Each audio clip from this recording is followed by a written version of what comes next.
Gott, du hast mich von Jugend auf gelehrt und noch jetzt verkündige ich deine Wunder. Ihr Lieben, ich grüße euch zu einer neuen Folge von Morgenmut mit der Losung aus Psalm 71, Vers 17 und einer Perspektive, die zurückschaut.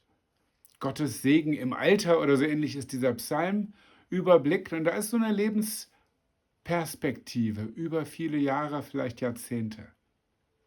Und vielleicht 3 kurze Gedanken, die ich dazu teilen kann. Das erste ist, ich habe das erstmal gelesen und dachte, nee, betrifft mich ja gar nicht, weil ich nicht in einer Familie aufgewachsen bin, wo der Glaube im Zentrum war.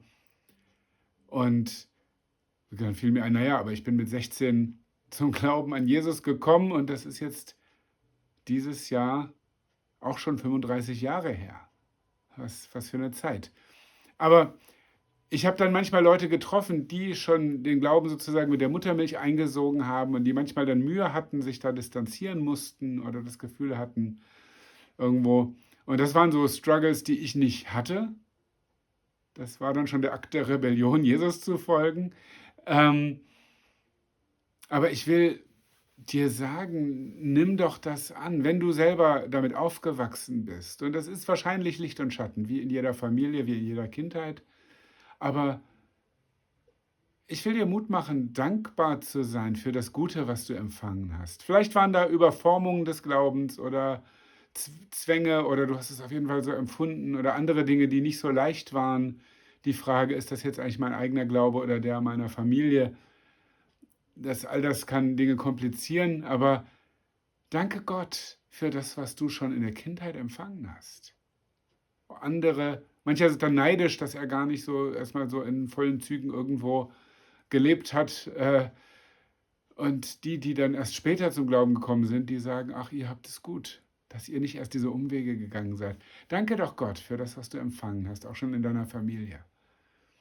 Das Zweite, wenn du noch relativ am Start bist deines Weges mit Jesus oder vielleicht noch davor stehst, wirklich ein Commitment einzugehen, wirklich dich ihm hinzugeben, darf ich dir sagen, 35 Jahre bin ich jetzt unterwegs und ich sage, es lohnt sich. Es gibt nichts Besseres, es gibt wirklich keine bessere Entscheidung, als ein Vertrauen auf Jesus zu setzen.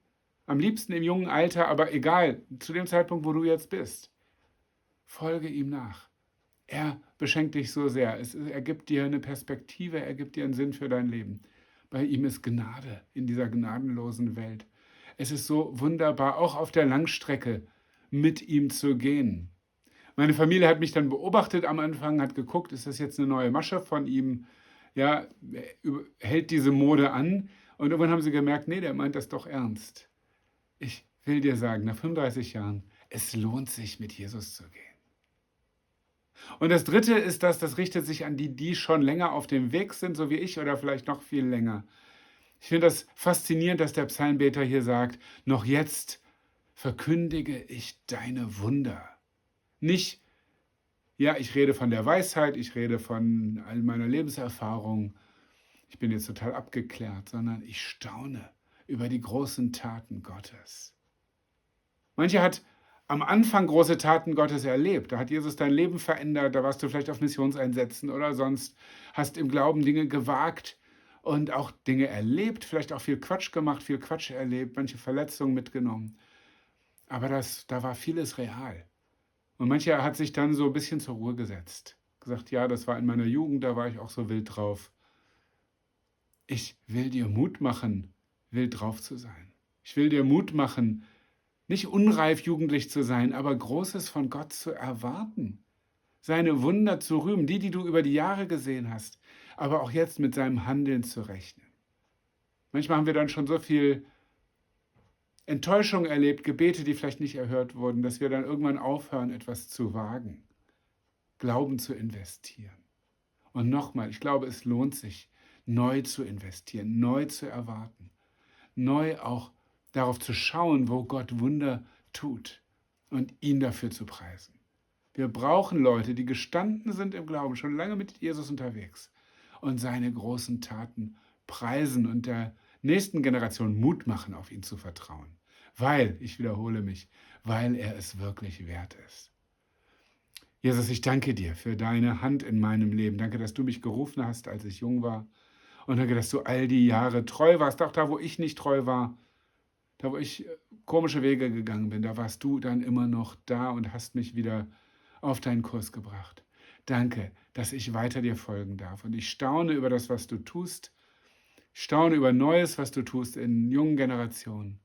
Herr, ich will deine Hand erleben in meinem Leben. Danke, Herr, dass du noch Großes hast für mich und für die, die noch schon viel länger mit dir unterwegs sind, die noch älter sind als ich. Danke, dass du so wunderbar bist. Ich preise dich, Herr. Amen.